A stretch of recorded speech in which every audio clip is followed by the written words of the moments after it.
Environnement spécial aujourd'hui pour découvrir une voiture originale. Une voiture au gabarit un peu hors norme et avec un historique incroyable. La Land Rover Defender. On a voulu l'amener ici pour vérifier si c'était toujours un vrai tout-terrain. Je propose qu'on pose la question directement à Laurent.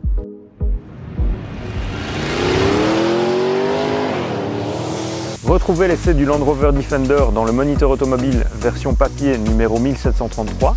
Vous pouvez également le retrouver sur notre site internet moniteurautomobile.be ainsi que tous nos autres essais.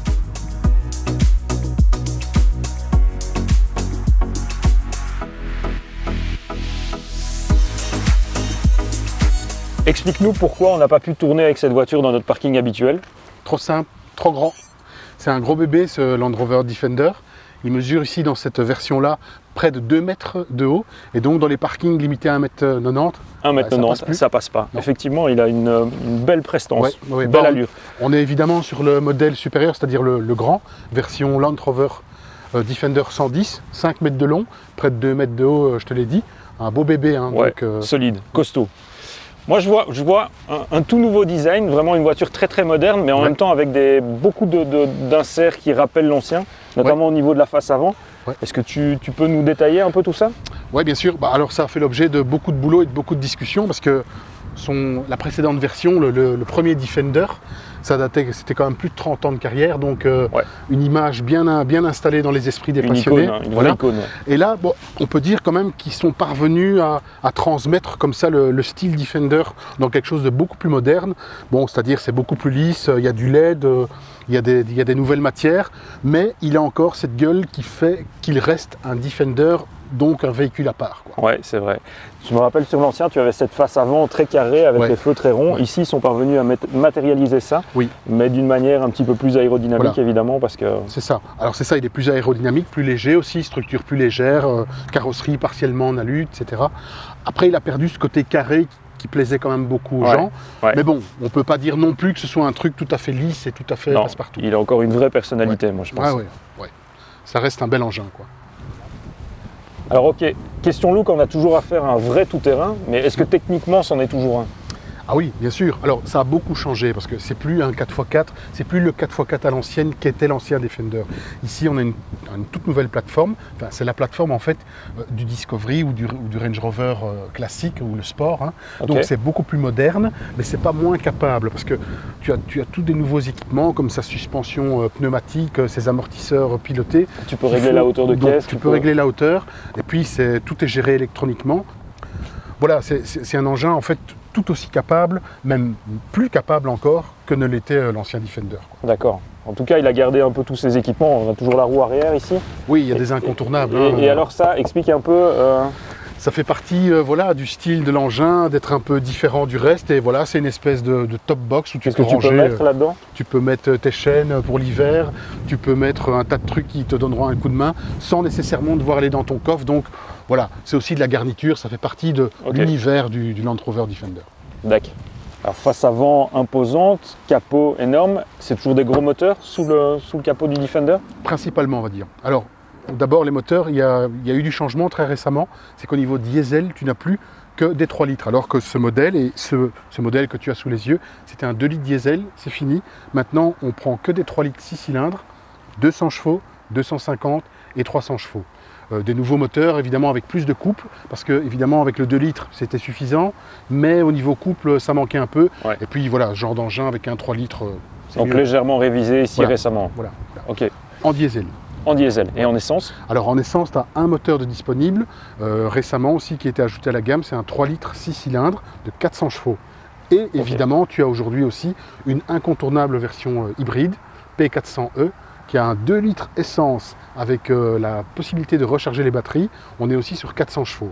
Et bon, là, voilà. De l'hybride dans le Defender, ça c'est quand même de la modernité. Ça c'est de la modernité, ça va sans doute déstabiliser un peu la clientèle, mais ça risque aussi d'être la version sans doute la plus vendue. Peut-être. Tu vas me dire aussi qu'il n'y a plus de boîte manuelle. Boîte manuelle, c'est terminé, on est en automatique évidemment. Et full automatique, donc tu n'as plus rien à choisir, c'est l'électronique qui gère tout en off-road comme sur la route.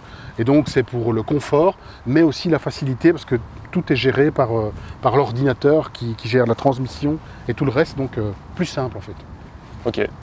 Ah oui, à l'intérieur, rien à voir. C'est complètement neuf, moderne. Ouais, c'est ça, c'est un autre monde. Là, le confort, c'est incomparable. Ici, on parle vraiment de confort, justement, même de grand confort, alors que on sait tous que dans l'ancien, c'était très rudimentaire. Et donc, on est vraiment dans toute autre chose. Tu as des vrais fauteuils, tu as de la place, aussi en largeur, hein, tu te rappelles. Alors, c'était pratique pour faire de l'off-road, mais tu roulais un peu épaule contre portière. Là, non, tu as un confort comme dans un grand SUV, en fait. Donc, ça a beaucoup progressé, quoi. Du digital aussi partout, je vois. Évidemment, ils sont passés au digital avec leur système PV Pro, donc très complet au niveau infodivertissement. Tu as des prises USB, tu as une installation Meridian pour avoir du bon son, des belles couleurs, des animations. Non, ils sont passés, c'est clairement très luxe. Hein. C'est la modernité. Quoi, ouais. Les espaces de rangement, tu en as pas mal aussi, je vois. Oui, il y en a partout. Une grosse console centrale aussi. Oui, tu en as partout. C'est vraiment très pratique. Tu peux ranger tous tes petits effets là. Non, c'est vraiment très pratique. Et, très volumineux aussi, donc ouais, ça manque pas. Tu as même un chargeur de smartphone par induction. Exactement, ouais. Donc incroyable. Je te dis, ils ont tout prévu. Bon, évidemment, ils ont l'expérience avec les ranges luxueux. Donc voilà, ils ont repris beaucoup de choses pour mettre dans ce Defender et porter ce Defender à un niveau de luxe inconnu jusqu'ici, quoi. Et alors j'avais entendu parler aussi de cette fonctionnalité où tu pouvais retirer la console centrale. Ouais.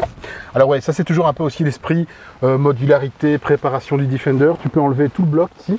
Et tu peux mettre une place centrale de secours. Voilà, c'est sur certains marchés en tout cas. Je ne sais pas si c'est le cas en Belgique, mais bon voilà, ça apporte un peu de fun. Et puis aussi un côté pratique si tu dois vraiment transporter quelqu'un en plus, quoi. Sympa. Ouais. C'est pour ça qu'ils ont mis la boîte ici en hauteur. C'est ça, en fait, voilà, tout est prévu. C'est un peu voilà, dans cette logique, on fait tout, on prévoit tout. La logique de modularité, comme je te disais, du Defender, quoi, qui est préservée. Pas mal. Merci. Ouais, là aussi, il y a un gros bond en matière de confort. Rien à voir, tu as une vraie banquette, tu as aussi beaucoup de place, hein. C'est très spacieux, évidemment, avec un empattement comme ça. 3 mètres, c'est énorme. Tu peux avoir que beaucoup de place à l'arrière, en largeur, en hauteur, aux genoux, voilà, ouais, c'est parfait. Des petites attentions aussi, comme ici, où tu peux mettre des écrans, je pense, des prises USB. Voilà, ça c'est le côté un peu plus range du nouveau Defender, tu vois, ça fait partie des nouvelles petites touches de luxe du véhicule. Ouais, bien sûr. Au niveau des tissus, moi je trouve qu'ils sont un peu bizarres, ils ont un aspect un peu terne comme ça. Oui, alors c'est voulu évidemment parce que c'est du tissu comment dire, résistant, qui résiste à des traitements difficiles, qui peuvent être lavés très facilement et très rapidement. Tu jettes de l'eau dessus, tu frottes, voilà. Ah ouais, il y a quand même toujours cette notion voilà, lavable. L'esprit off-road du Defender, quoi. Ok. Ouais. Tu as aussi une belle luminosité ici. Oui, voilà, nouveauté aussi. Hein. C'est un toit ouvrant. Alors, c'est un toit panoramique et ouvrant, très grand aussi. Ça apporte beaucoup de luminosité à cet habitacle qui est déjà très lumineux, comme ça, avec ses grandes vitres. Et après, tu as la petite touche de luxe, évidemment. Hein. Ouais, c'est convivial. Moi, il y a un truc que j'adore, c'est qu'ils ont maintenu ici les petites vitres sur le côté. Ouais, ça fait partie aussi de l'identité DEF. Alors, ça ne sert plus à rien. Ça apporte pas vraiment beaucoup de lumière, mais ça fait partie des clins d'œil du véhicule et c'est délicieusement rétro aussi en même temps. Un peu comme ces poignées là que tu vois, vrai poignet 4x4. En plus, ça sert à quelque chose, parce que vraiment, tu peux t'en servir pour t'accrocher. En même temps, quand tu dois grimper jusque là, c'est vrai que c'est utile. Voilà.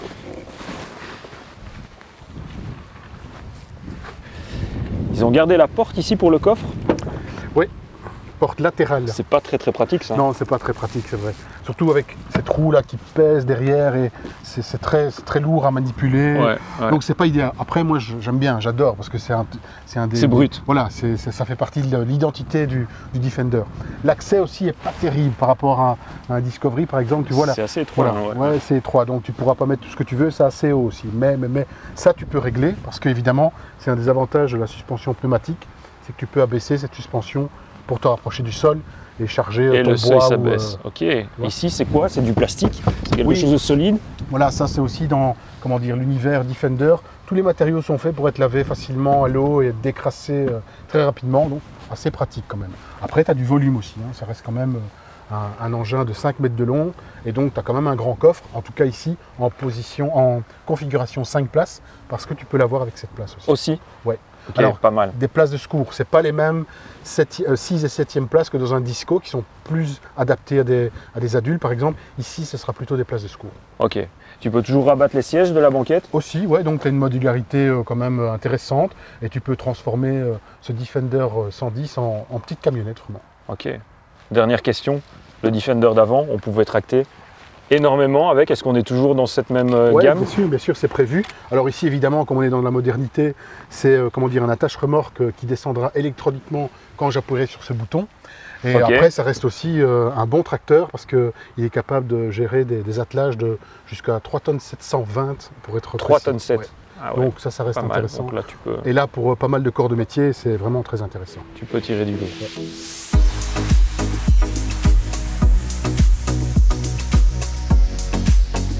Ici, ça se couvre un petit peu parce qu'on est sur les bosses, mais il y a quand même un confort royal dans ce nouveau Defender. Ouais, là aussi, c'est tout à fait neuf pour le non-Defender en tout cas.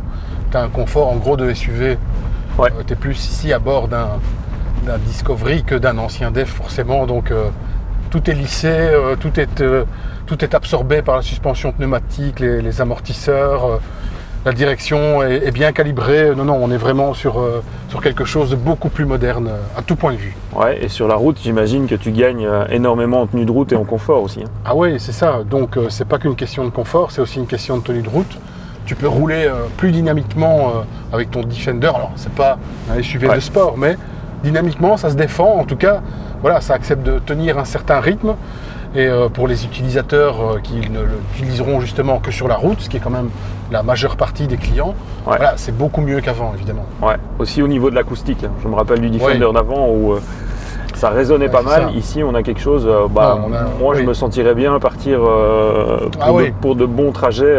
Ah oui, là, voilà, tu descends en France et tu arrives avec Louis sur place, ce qui n'était pas toujours le cas sur l'ancien Defender, quoi. Ouais, tranquille. On n'a pas parlé de la consommation tout à l'heure. Tu as une idée de la conso? Oui, bon alors c'est un véhicule que tu n'utilises pas très sportivement, donc tu sollicites pas trop le moteur non plus. Mais attention, il y a le poids qui est là. Il ne faut quand même pas espérer descendre sous les 10 litres. Les 10 litres de diesel, hein. Je parle évidemment de la version diesel. Et ce qui est à considérer comme pas trop élevé pour ce genre de véhicule. Ouais, c'est vrai que 5 mètres de long, 2 mètres de haut. 2 tonnes 2, voilà, il n'y a pas de secret. Ça pousse quand même toujours de l'air. Hein. Voilà, c'est ça. Ouais. Et après, dynamiquement, la version de base se défend bien. Après, si tu veux plus, évidemment, il y a le diesel de 300 chevaux, les moteurs essence, où là, tu vas avoir quelque chose de beaucoup plus performant, mais est-ce bien nécessaire? Voilà, chacun d'en juger. Ouais. C'est pas vraiment un véhicule qui t'invite à rouler très dynamiquement, on va dire. Non, ça prend la pause. Hein, voilà, tu profites du confort, tu profites du style. Et non, c'est pas du tout le genre d'engin que tu conduis un peu hors contexte. Ouais, bien sûr. Par contre, sur une piste, là, tu vas aussi sur une piste ou un chemin non asphalté. Là, tu vas pouvoir tenir aussi un rythme intéressant. Tout en ayant cette suspension qui gomme beaucoup de choses et donc ça t'apporte aussi plus de confort en usage off-road, ce qui n'est pas négligeable pour les gens qui aiment bien partir en expédition ou faire une journée d'off-road à l'occasion. Ouais, tu as peut-être juste un petit peu moins de feeling au niveau des commandes. Oui, c'est ce que pourrait te dire un puriste. Oui, voilà, ça c'est clair. Un puriste va te dire, moi je préférais avant parce que je sentais mieux le terrain, je cernais mieux cette carrosserie. Oui, bien sûr, il n'y a pas photo non plus. Mais encore une fois, je pense que le véhicule gagne au change au niveau confort, ça c'est évident. Alors il est devenu plus luxueux, plus grand, plus confortable, mais on est dans quel tarif aujourd'hui? C'est là où ça fait un peu plus mal. Et il est devenu beaucoup plus cher ce Defender, enfin le nouveau Defender. Il n'était déjà pas bon marché. Hein. Non, il n'était pas bon marché, mais on avait quand même des modèles de base dans les 30 000 à une époque en tout cas. Et là, le modèle de base c'est au minimum 50-55 000, diesel 200 chevaux. Et là, on parle d'un prix de base. Tu as 4 niveaux d'équipement classique, donc le normal, S, SE, HSE, plus après des packs ou des possibilités d'équipement off-road, plus luxueux. Et là, tu pars et on peut dépasser les 100 000 euros. Tu peux faire grimper la note. 100 000 euros. Ok. Tu m'as parlé de la version plug-in hybride. Ouais. On est dans quel prix pour une plug-in hybride? Très cher. Donc on démarrerait à 70-75 000. Ah ouais. Et là encore, une version de base qui peut aussi s'envoler dans les tarifs, quoi. Ok.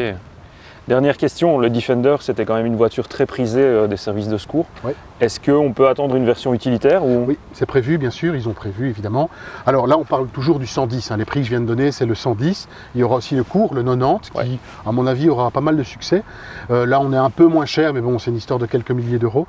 Pour les utilitaires, là, ça sera vraiment intéressant. Donc, aussi bien en 110 qu'en 90, tu auras des versions utilitaires, dépouillées, et là, qui seront, en principe, nettement moins chères.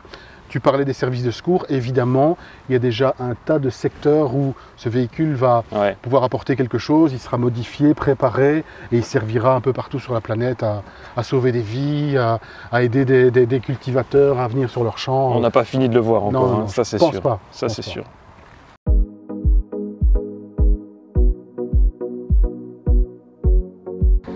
Alors Laurent, pour résumer, est-ce que c'est toujours un vrai tout-terrain ou est-ce que c'est plutôt devenu un SUV? Les deux, hein, c'est un peu les deux parce que évidemment c'est plus le tracteur que c'était avant, le tracteur trop rude, trop dur, c'est devenu un véhicule SUVisé on peut dire, mais c'est quand même beaucoup plus capable évidemment qu'un SUV, donc c'est un peu les deux, il fait tout bien. Et ce côté tout bien, évidemment, c'est un avantage, ça peut être aussi un inconvénient. Ça peut déplaire, ce que j'allais dire, aux puristes. Hein. C'est ça, voilà, tu vois, ça a perdu un côté pur, donc ça a perdu un peu de charme, en tout cas aux yeux d'une partie de la clientèle. Pour d'autres, ce sera parfait. Ouais, pour d'autres, il aura gagné en sexe à pile et ça va être la voiture à avoir, évidemment. Voilà. Faut pas oublier que dans le Defender, déjà, le précédent avait beaucoup de succès dans les beaux quartiers. Je pense que celui-là va encore séduire la clientèle qui aime bien les véhicules différents, très chics, très standing aussi, donc voilà, c'est parfait. Bon, je suis pas fan de la couleur, moi. Tu auras le choix, hein, tu auras le choix. Merci Laurent pour toutes ces informations sur le nouveau Land Rover Defender. Merci à vous de nous avoir suivis. Nous avons encore d'autres essais sur notre chaîne YouTube, n'hésitez pas à aller les consulter. Bye bye!